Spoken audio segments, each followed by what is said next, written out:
17व्या शतकात जेव्हा युद्ध जिंकण्यासाठी जगभरातील राजे रयतेचे संसाधनं ओरबडत होते, तेव्हा स्वराज्याचे अवाढव्य आरमार उभारताना छत्रपती शिवरायांचा एक विचार, एक आज्ञा, एक ताकीद आज जगाला थक्क करायला लावते.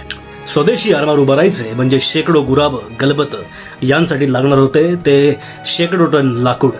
कोकणात आंबा आणि फणस यांची झाडे मुबलक प्रमाणात होती, परंतु रातोरात झाडं तोडून लाकडं मिळवण्याची सक्त मनाई होती. आज्ञापत्रामध्ये महाराजांनी सक्त ताकीद दिली. त्यात ते म्हणतात, रयतेने आंबा आणि फणसाची झाडे ही लेकरासारखी वाढवलेली आहेत.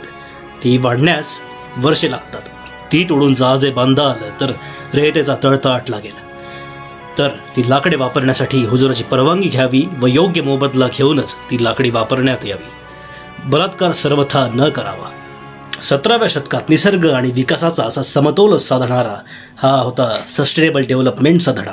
महाराजांच्या या दूरदृष्टीचा आणि आरमार निर्मितीचा संपूर्ण माहितीपट मी द माउंटन योगी संकेत कारेकर या चॅनलवर अपलोड केलेला आहे. तुम्ही नक्की जाऊन हा व्हिडिओ बघा, त्यावर कमेंट करा आणि चॅनलला सबस्क्राईब करायला विसरू नका.